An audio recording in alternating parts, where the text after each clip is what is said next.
Muchísimas gracias, doctor Ruiz Mateas, por la introducción, la presentación. Y primero de todo me gustaría agradecer a la organización por haberme invitado a participar en este meeting y con una conferencia inaugural que para mí es todo un honor. Hablaré en castellano, probablemente alguna de las palabras se me escapen en inglés. Las diapositivas están en inglés, porque no quiero cometer errores en cuanto a acentos y de todo, pero intentaré resumir en estos minutos cuál es el papel de las técnicas de imagen hoy en día en la terapia de resincronización cardíaca. Y para ello, como todos ustedes saben, simplemente introducir el tema indicando que la terapia de resincronización cardíaca es una terapia efectiva para reducir la mortalidad de los pacientes con insuficiencia cardíaca, tanto en pacientes con insuficiencia cardíaca en NIA Class 1 o 2 o en pacientes con un grado más avanzado con NIA Class 3 o 4. Y en los últimos años, los datos europeos indican que ha habido un incremento en el número de implantes a lo largo de todos estos años en Europa, pero si nos fijamos, por ejemplo, a nivel individual en cada país de la Comunidad Europea, vemos que hay una gran variación en el número de implantes que se realizan por millón de habitantes. Y, a pesar de todo, Europa se encuentra a la media en unos 140 implantes por millón de habitantes. Es un número relativamente bajo si pensamos en el número de pacientes que existe con insuficiencia cardíaca, con lo cual es una terapia que probablemente se tenga que implantar en un mayor número de pacientes y que no lo estamos haciendo. Particularmente aquí en España, uno de los estudios que se ha publicado recientemente por el doctor Zinca en nombre de la red RED-INSCORE, incluyendo datos del 2007 al 2011, vemos que en unos casi 2.000 pacientes incluidos con insuficiencia cardíaca, el porcentaje de pacientes que eran tratados con terapia de resincronización cardíaca era solamente del 14%. Y si nos fijamos, por ejemplo, en el subgrupo de pacientes que tenían un bloqueo de rama izquierda, donde se ha visto que la terapia de resincronización cardíaca es más efectiva, el número de pacientes que se implantaban en este grupo era solo de un 5%, con lo cual,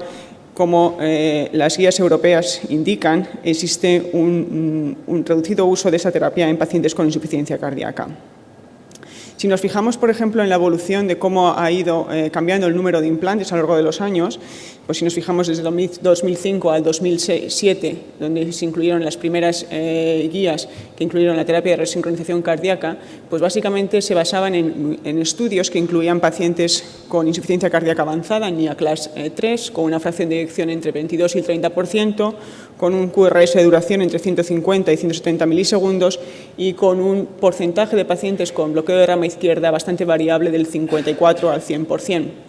Y en base a todos estos estudios, las guías recomendaban con clase 1A la terapia de resincronización cardíaca a pacientes con insuficiencia cardíaca en NIA Class 3 o 4, con una fracción de eyección por debajo del 35%, incluían un parámetro de dimensiones del ventrículo izquierdo, que era el diámetro telediastólico de más de 55 milímetros, y con un QRS de duración superior a 120 milisegundos.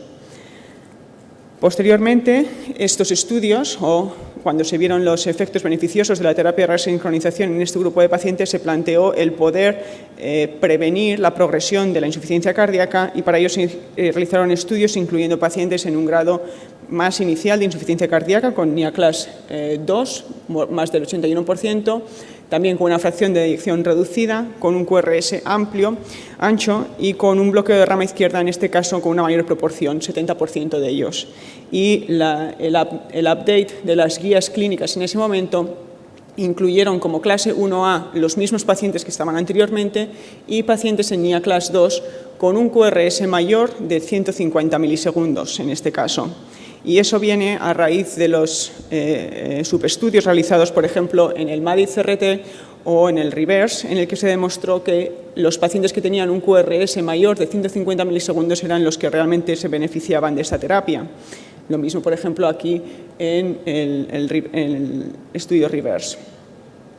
Otros estudios o metaanálisis que se han realizado también evaluando el valor de la duración del QRS también han confirmado que mayor o más largo el QRS es, en principio, mejor beneficio obtenemos con la terapia de resincronización cardíaca, mientras que aquellos pacientes con un QRS entre 120 y 150, el efecto parece que queda más todavía en duda. Y si nos fijamos también, por ejemplo, en datos del MADI-CRT en cuanto a la morfología del QRS, podemos ver que aquellos pacientes que tenían un bloqueo de rama izquierda eran aquellos que se beneficiaban más con el CRTD, con la terapia de resincronización, que no aquellos con un bloqueo de rama derecha o con un interventricular, una alteración de la conducción interventricular inespecífica.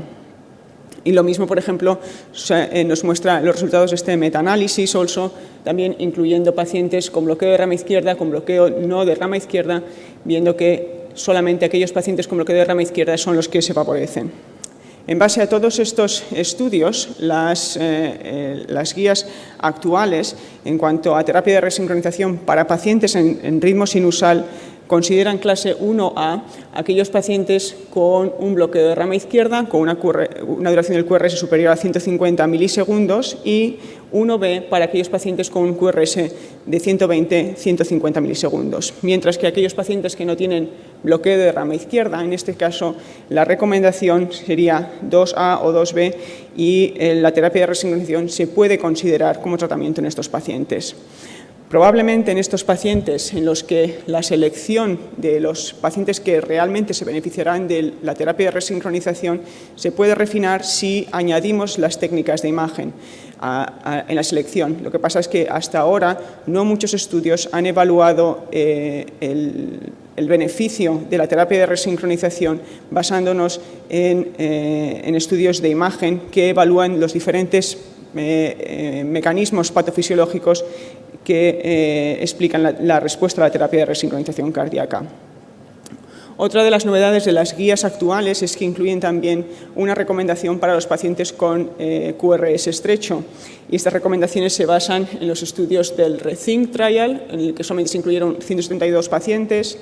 en los resultados, por ejemplo, del ECO-CRT recientemente, en el que se demostró que el CRT podría ser incluso contraproducente en estos pacientes, y en base a esto las guías recomiendan una recomendación clase 3. ¿Cuáles son los factores que quedan todavía por contestar? Pues si me fijo en una de las citaciones o una de las frases que el doctor Pedro Brugada realiza, en principio todas aquellas recomendaciones de las guías que son clase 2 o clase B serían recomendaciones en las que todavía no existe suficiente evidencia como para recomendar el uso de esa terapia, y son áreas en las que todavía queda mucho por hacer y mucho por investigar para definir cuál es el papel de esa terapia en ese grupo de pacientes. Y uno de los principales factores que todavía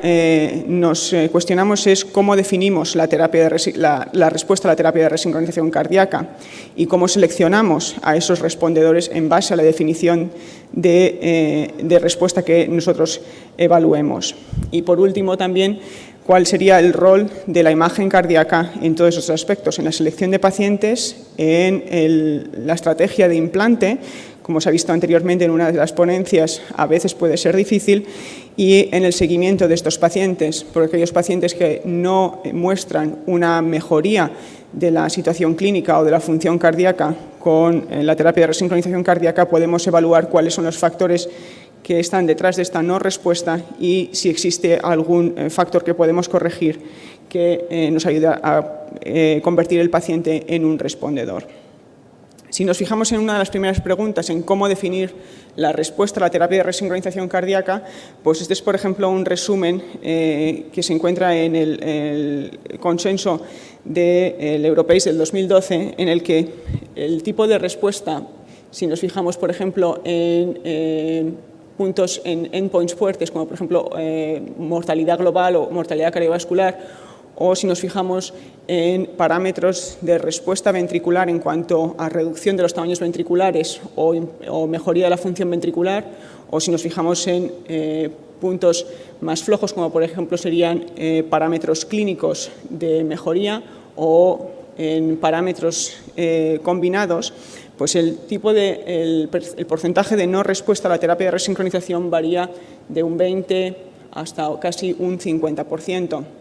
Y esto depende de las series, de cómo se define, de cuántos pacientes han incluido, de qué características tienen esos pacientes, con lo cual no sabemos muy bien ahora cómo definir esa respuesta. Si el estudio que queremos realizar incluye como respuesta, definición de respuesta, la mortalidad global, vamos a necesitar probablemente muchos pacientes. Si incluimos otros endpoints que no son tan fuertes, como por ejemplo puede ser la respuesta del ventrículo o la respuesta clínica, en este caso podemos hacer estudios con una menor población. Pues en resumen, estos serían los 4 puntos en los que se han basado todos los estudios para definir la respuesta a la terapia de resincronización cardíaca. ¿Es pronóstico o es mejoría de la función cardíaca o es mejoría de los síntomas clínicos o un combinado de todas estas respuestas? Si nos fijamos, por ejemplo, en respuesta clínica, en respuesta ecocardiográfica, este es un estudio en nuestro centro en el que evaluamos cuántos pacientes que tienen respuesta clínica tienen también respuesta ecocardiográfica, pues vemos que aquellos pacientes que tienen una respuesta ecocardiográfica definida por una reducción del volumen ventricular de más del 15%, el 72% eran también respondedores clínicos, pero había un 28% en los que no se encontraba ninguna mejoría de los síntomas. Y si nos fijamos en los pacientes que no demostraban ninguna respuesta ecocardiográfica, el porcentaje de concordancia era mayor, el 89% de los pacientes tampoco eran respondedores clínicos, pero había un 11% que sí eran respondedores clínicos, con lo cual existe un poco de incongruencia entre estos dos tipos de definición. Y si nos fijamos en que queremos una definición de respuesta que nos permite incrementar el pronóstico de los pacientes, pues en esta serie, por ejemplo, con casi 700 pacientes, vemos que aquellos que tienen una respuesta clínica a largo plazo tienen una mejor supervivencia que los que no tienen respuesta clínica, pero sobre todo los que tienen respuesta ecocardiográfica, definido por una reducción del volumen ventricular, son los que se benefician más que no aquellos pacientes que no tienen una respuesta ecocardiográfica. Con lo cual aquí la ecocardiografía, que es un parámetro muy simple que tenemos al alcance de todos nosotros, nos permite ya diferenciar cuál será el paciente que se va a beneficiar de la terapia de resincronización y cuál es el que no. Y si evaluamos el valor independiente de esta respuesta ecocardiográfica y lo corregimos por otros factores que pueden influir en el pronóstico, como puede ser la diabetes o como puede ser incluso la respuesta clínica, la respuesta ecocardiográfica era el único parámetro que se asociaba de manera independiente con el pronóstico de estos pacientes. Y aquí, por ejemplo, ponemos dos pacientes, los dos con criterios para recibir una terapia de resincronización cardíaca, con una clase funcional 3, con una fracción de eyección por debajo del 35% y con un QRS amplio de más de 150 milisegundos en este caso y más de 140 milisegundos en este otro caso. Si tuviéramos solamente un dispositivo de terapia de resincronización, ¿cuántos de ustedes pondrían el dispositivo a este paciente y cuántos a este otro? ¿Cuántos pondrían la terapia de resincronización en este paciente? ¿Y en este otro? Bueno, yo les contaré el resultado de estos pacientes. Con una ecocardiografía solo, pues es un poco difícil de valorar, tenemos que mirar otros parámetros también, pero en principio los dos serían tributarios de esa terapia. ¿Cuáles son los parámetros basados, por ejemplo, en medidas simples que indican que aquel paciente va a ser no respondedor? En esta serie, por ejemplo, de casi 600 pacientes, con un 70% de ellos con bloqueo de rama izquierda, a los 6 meses de seguimiento, los 250 pacientes no eran respondedores y las variables que estaban asociadas con un no respuesta eran, en principio, aquellos pacientes que tenían una cardiopatía isquémica, aquellos pacientes que tenían una peor condición clínica basado en un dato objetivo de la distancia caminada en 6 minutos, aquellos pacientes que no tenían asincronía ventricular izquierda medida con ecocardiografía y aquellos pacientes en los que se había implantado un electrón en el ventrículo izquierdo en la cara anterior. En esta otra serie que viene del Hospital Clínic de Barcelona, por ejemplo, con 147 pacientes, de manera similar también incluían un parámetro clínico de calidad de vida, un parámetro ecocardiográfico de volumen ventricular y de insuficiencia mitral. Todos estos pacientes, los pacientes que tenían una peor calidad de vida, los pacientes que tenían un volumen telediastólico mucho mayor y los que tenían una insuficiencia mitral severa, eran aquellos pacientes que probablemente iban no a responder a la terapia de resincronización cardíaca, con lo cual los dos estudios indican que probablemente cuando tenemos un ventrículo que ya está muy pasado, que ya está muy deteriorado, no vamos a conseguir que ese ventrículo responda a la terapia de resincronización. Y de series mucho mayores, por ejemplo, del MADI-CRT, aquí se evaluó una especie de score para intentar identificar cuáles son los pacientes que tienen más probabilidades de respuesta. Y los pacientes que tienen más probabilidades de respuesta a la terapia de resincronización son mujeres con cardiopatía no isquémica, con un bloqueo de rama izquierda, con un QRS de más de 150 milisegundos, aquellos pacientes que tenían una condición clínica mejor, sin hospitalizaciones previas, y aquellos pacientes con un volumen telediastólico de más de 125 mililitros y con un volumen auricular menor de menos de 40 mililitros. Y esto puede hacer referencia a que ese paciente tiene una función diastólica también mejor y no tiene un ventrículo izquierdo tan deteriorado como los otros. De todos estos estudios, lo que se deduce es que en la terapia de resincronización existen 3 parámetros que probablemente sean pivote para la respuesta a la terapia. Uno de ellos es la asincronía ventricular izquierda, otro es la presencia de escara miocárdica y, más importantemente, de forma la localización y la extensión de esta escara, y el otro es la posición del electrodo en el ventrículo izquierdo. Y la imagen, las técnicas de imagen nos permiten evaluar todos estos parámetros. En cuanto a la evaluación de la sincronía cardíaca, pues ya se ha dicho también anteriormente que pueden existir diferentes formas de sincronía cardíaca. Una de ellas es la sincronía entre las aurículas y el ventrículo, que lo podemos mirar, por ejemplo, con la ecocardiografía en Doppler pulsado a través del flujo transmitral. Otro es la sincronía interventricular, midiendo los tiempos de flujo a través de la válvula pulmonar y a través de la válvula aórtica. Y el otro sería la sincronía intraventricular, que se puede mirar con múltiples técnicas de imagen y se han desarrollado múltiples parámetros. De estos 3 tipos de asincronía cardíaca, solo la sincronía interventricular y la sincronía del ventrículo izquierdo han demostrado tener valor pronóstico en estos pacientes.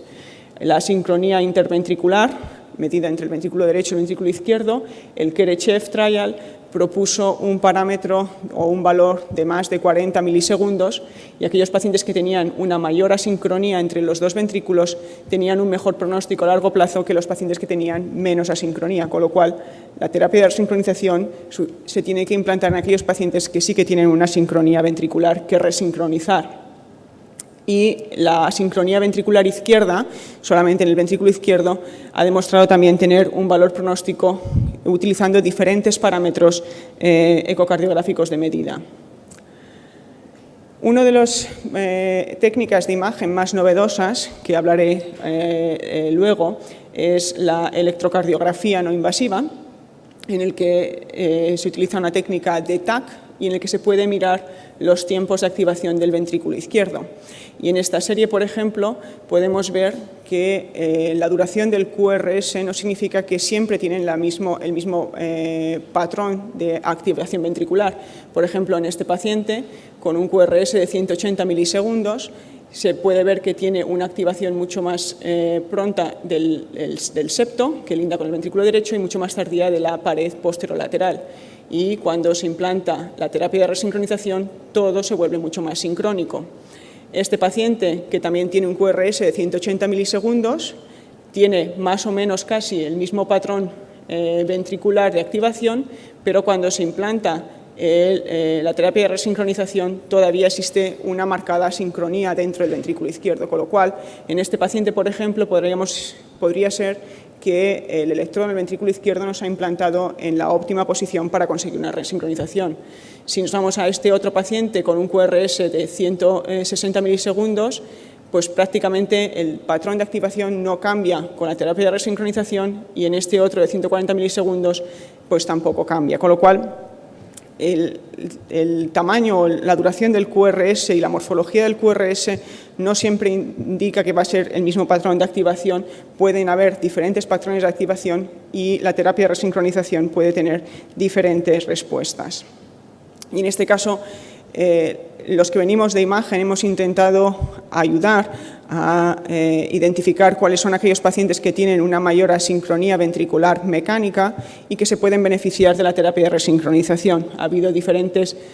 parámetros ecocardiográficos basados en el simple modo M o las técnicas de Doppler tisular o las técnicas, por ejemplo, de speckle tracking o las técnicas de 3D. Y uno de estos estudios que intentó evaluar el impacto de estas técnicas de imagen en la selección de pacientes y en la respuesta a la terapia de resincronización fue el estudio PROSPECT, en el que se incluyeron las medidas de ecocardiográficas de modo M y de Doppler tisular principalmente.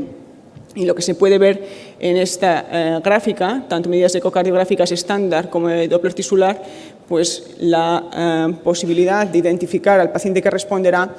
fue bastante modesta, con lo cual fue un poco un jarro de agua fría para todos nosotros porque demostró que en principio la ecocardiografía no ayudaba de manera significativa a identificar a aquellos pacientes que respondían a la terapia de resincronización. Había muchas limitaciones en este estudio, no se valoraron otros factores patofisiológicos que pueden influenciar en la respuesta de terapia de resincronización como la posición del electrodo del ventrículo izquierdo o la cantidad de escara miocárdica que tenía el ventrículo izquierdo. Y después de este estudio se han ido avanzando en las técnicas de ecocardiográficas para intentar identificar, para intentar aportar toda esta información que el PROSPECT trial no incluyó. Y una de estas técnicas, por ejemplo, es el speckle tracking. El speckle tracking es una técnica que evalúa la deformación miocárdica. Y, por tanto, por ejemplo, aquellas áreas que tienen una completa cicatriz transmural del ventrículo izquierdo no se va a deformar porque es escara, con lo cual esto lo podemos valorar. Y podemos valorar también el tiempo hasta el pico de deformación máxima para diferentes segmentos del ventrículo izquierdo, en este caso utilizando un eje corto medio ventricular a nivel de los músculos papilares, donde en principio vamos a implantar el electrodo del ventrículo izquierdo, intentando ir más al nivel medio del ventrículo izquierdo, pues podemos valorar diferentes segmentos y ver cuáles son los segmentos que se contraen más tarde y si esos segmentos que se contraen más tarde tienen suficiente contracción o suficiente deformidad que nos indica que todavía existe tejido viable. Lo que también se pensó, por ejemplo, que no se incluyeron en el PROSPECT, en el estudio PROSPECT, era el intentar evaluar la sincronía del ventrículo izquierdo global y no solamente basarnos en diferencias de tiempo entre dos segmentos. Y en este caso se ha avanzado en técnicas de imagen tridimensional, como con la ecocardiografía o la resonancia magnética, para intentar evaluar mejor la sincronía del ventrículo izquierdo de manera mucho más global. Uno de estos últimos artículos del grupo de Bordeaux, utilizando la electrocardiografía no invasiva, era la técnica que les digo. En este caso se utiliza técnicas de TAC y se utiliza un chaleco con más de 200 electrodos para intentar evaluar los potenciales epicárdicos y a través del mapa que se crea con este chaleco se hace una fusión de imagen con la imagen proveniente del TAC y se intenta evaluar o caracterizar la activación del ventrículo izquierdo, indicando en rojo las áreas que se activan antes y en azul las áreas que se activan más tarde. En este caso es un típico bloqueo de rama izquierda. Pueden ver que se activa mucho antes el septo y mucho más tarde la pared posterolateral. En este estudio se incluyeron inicialmente unos 20 pacientes para intentar evaluar si podríamos detectar o qué características tenían aquellos pacientes que no respondían a la terapia de resincronización. Y aquí los autores ponen dos ejemplos. Y estos dos ejemplos serían pacientes que estarían incluidos en las guías actuales con clase 2, porque son pacientes que no tienen un bloqueo de rama izquierda típico y no tienen un bloqueo de rama izquierda típico más de 150 milisegundos, con lo cual en estos pacientes puede ser difícil el identificar cuál será el que realmente responda. Con esa técnica de imagen, por ejemplo, en este caso, pueden ver que la electrocardiografía no invasiva da un patrón de activación del ventrículo izquierdo bastante homogéneo y no hay una clara diferenciación en qué área se activa antes y qué área se activa más tarde. En cambio, en este otro, que tampoco tiene un típico bloqueo de rama izquierda, se puede ver cómo el septo se activa mucho antes y la pared lateral se activa mucho más tarde. Este es un respondedor, este es un no respondedor. Y los dos parámetros que se obtienen de esta técnica es el tiempo de activación total del ventrículo izquierdo y el acoplamiento interventricular. Y pueden ver que en el estudio multivariado, una vez corregido por la duración del QRS y una vez corregido por la morfología del QRS, estos dos parámetros se mantienen significativamente asociados con la respuesta a la terapia de resincronización. Los inconvenientes de esta técnica de imagen es que necesita bastante radiación y, por tanto, el repetirla para ver cómo evoluciona, cómo responde a la terapia de resincronización va a ser bastante difícil o prácticamente imposible igual, y se tiene que ver en estudios mucho más amplios, con más pacientes, si esto puede ayudar a identificar a aquellos pacientes que responderán a la terapia de resincronización. Otro de los parámetros que se deben evaluar es la presencia de escara miocárdica. Y, por ejemplo, la etiología isquémica es la causa más frecuente de insuficiencia cardíaca, y esto viene, por ejemplo, de las series americanas con casi 15.000 pacientes. El 69% de esos pacientes eran isquémicos. ¿Tiene la terapia de resincronización la misma eficacia? Bueno, hay estudios que sí que indican que, a grosso modo, pacientes isquémicos y no isquémicos responden de la misma manera, pero otros estudios dicen que los isquémicos suelen estar más asociados con no respuesta a la terapia de resincronización. Y en este caso, cuando intentamos evaluar el paciente con cardiopatía isquémica, tenemos que evaluar qué es más importante, si la localización y la transmolaridad de esa escara o la escara total del ventrículo izquierdo.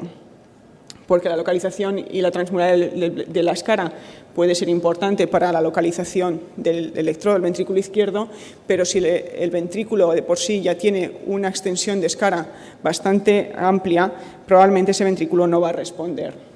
Y esto es lo que se evaluó en los estudios iniciales, en principio con la localización de la escara transmural. Si esta se localiza a nivel de la pared posterolateral, donde en principio el electrodo del ventrículo izquierdo se sitúa, pues este paciente tiene una alta tasa de no responder a la terapia de resincronización. Pero si el paciente también tiene una escara total del ventrículo izquierdo mayor, la posibilidad de que responda a la terapia de resincronización es más baja. Y para ello lo que se utiliza generalmente siempre es la resonancia magnética. La resonancia magnética es una técnica de imagen bastante completa porque permite evaluar de manera bastante precisa la localización y el tamaño de la escara, permite evaluar también la sincronía mecánica. Aquí, por ejemplo, les muestro 3 ejes cortos del ventrículo izquierdo, desde el ápex hasta la base, donde se puede ver aquí la válvula mitral, y podemos ver que existe un área bastante adelgazada en la pared posterolateral que probablemente sea escara transmural. Midiendo el tiempo del tiempo en cada segmento a la máxima contractilidad, se puede evaluar también el patrón de asincronía ventricular. Y podemos ver en dos pacientes, este es un paciente con una contracción sincrónica, este es un paciente con cardiopatía isquémica con una contracción bastante asincrónica del ventrículo izquierdo. Y se puede combinar con la evaluación de la escara transmural. En este caso, por ejemplo, es un paciente con una escara apical, y podemos ver que los dos parámetros, tanto la presencia de asincronía como la presencia de escara, están asociados con la respuesta a la terapia de sincronización cardíaca, en este caso con remodelado reverso. Los pacientes que tienen más asincronía son los pacientes que presentan mayor remodelado reverso, y los pacientes con menos escara son los pacientes que responden más a la terapia de resincronización. Otro punto importante que, por ejemplo, se ha hablado también en las anteriores ponencias es cuando tenemos que seleccionar si es un CRT o una terapia de resincronización con marcapasos solo o con DAI. Y hay algunas poblaciones en las que, por ejemplo, nos los pensamos, pacientes con cardiopatía no isquémica, que sabemos que van a responder más a la terapia de resincronización, que la fracción de eyección puede incrementarse por encima del 40% y que ya no serían tributarios de un DAI. En este caso, la resonancia magnética sí que nos permite definir cómo es esa escara. Y en este estudio del doctor Fernández Armenta en el Hospital Clínic de Barcelona, incluyendo 78 pacientes, 53% de ellos con cardiopatía isquémica, evaluaron el tamaño de la escara y valoraron también la zona que bordea el núcleo de escara, la border zone que se llama, y donde se localizan en principio los focos, o es asociado con la presencia de focos de taquicardias ventriculares.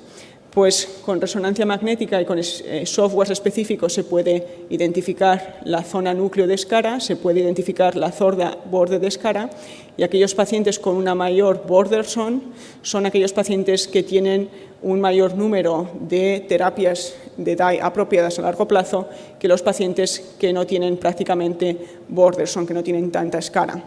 Con lo cual, si nos planteamos el implantar un CRT con marcapasos o con DAI en un paciente con insuficiencia cardíaca, podemos también valorar esos aspectos y decidir de manera más fácil. Ya por último, la posición del ventrículo izquierdo. Esta diapositiva también se ha enseñado en una ponencia anterior. Viene del MADI-CRT. Lo que nos indicó el MADI-CRT es que en principio no importa mucho dónde se localiza el electrodo del ventrículo izquierdo, si es posterior, anterior, lateral, en cuanto a pronóstico de estos pacientes, pero lo que sí marca la diferencia es si se localiza más a nivel apical o a nivel no apical. Aquellos pacientes con una posición medial o basal tienen un mejor pronóstico que los pacientes con una posición del electrodo mucho más apical. Y el estudio Target, por ejemplo, fue uno de los pioneros en evaluar el papel de la ecocardiografía, localizando las áreas que se activaban mucho más tarde para intentar poner o implantar el electrodo del ventrículo izquierdo en esas áreas e intentar conseguir una mayor resincronización. Y este estudio randomizó 220 pacientes con una posición del electrodo del ventrículo izquierdo basado en ecocardiografía, identificando cuáles eran las áreas que se activaban más tarde, versus 110 pacientes en los que el electrodo se implantaba de manera convencional. Pues aquellos pacientes en los que se conseguía una posición del electrodo del ventrículo izquierdo en las áreas que se contraían más tarde tenían una mejor respuesta a la terapia de resincronización y un mejor pronóstico que los pacientes que se implantaba de manera convencional. Incluso los autores hicieron un subanálisis evaluando cuán de lejos está el electrodo del ventrículo izquierdo de las áreas que se contraen más tarde, y aquellos pacientes que están más cerca de esas áreas son los que responden mejor. Con lo cual, la ecocardiografía, que se realiza de manera convencional a todo paciente antes de implantar la terapia de resincronización, nos puede dar mucha más información de la que simplemente exigimos, que es muchas veces la fracción de eyección.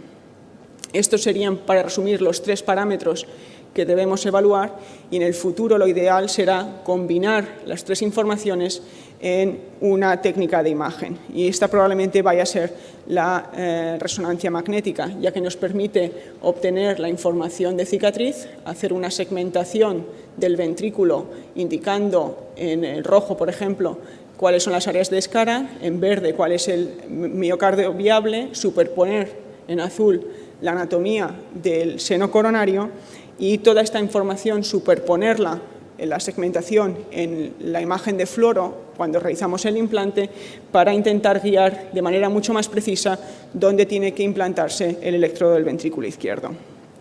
También se ha probado con técnicas de PET-CT, pero en este caso, por ejemplo, también podemos mirar con técnicas de PET la sincronía ventricular izquierda, las áreas de escara, con las técnicas de TAC, la anatomía del seno coronario, y localizar de manera más precisa el electrodo del ventrículo izquierdo.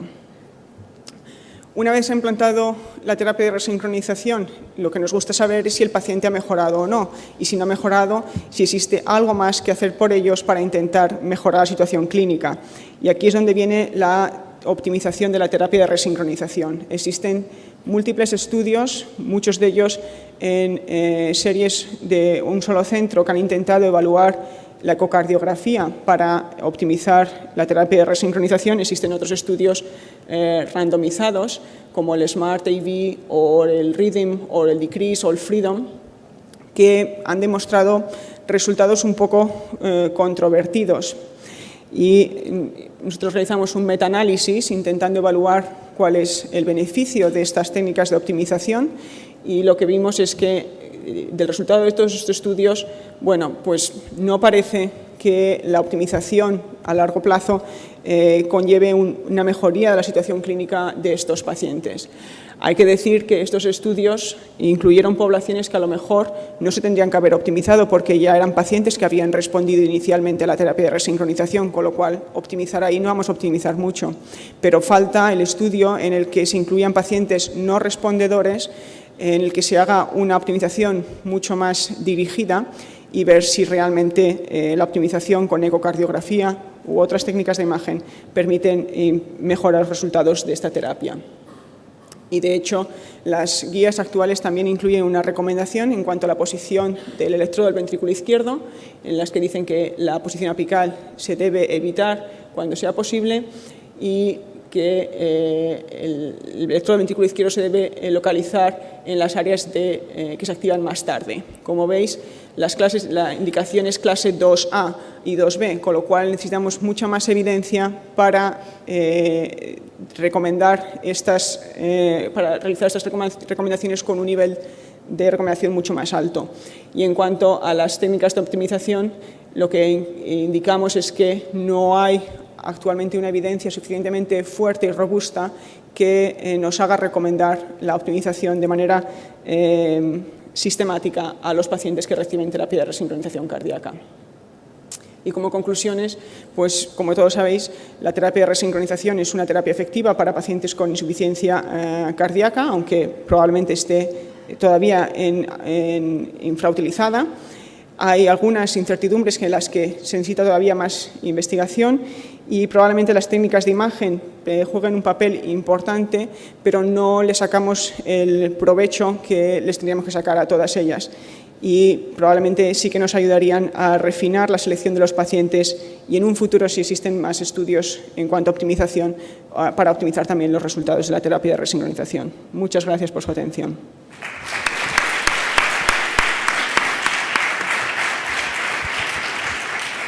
Muchísimas gracias, doctora Delgado, por su brillante presentación y por las excelentes imágenes y vídeos que nos ha mostrado. Habitualmente no hay preguntas en la conferencia inaugural, pero como las normas están hechas para saltárselas, y seguro que hay alguien que, si quiere alguien preguntar, seguro que a la doctora Delgado no le importa.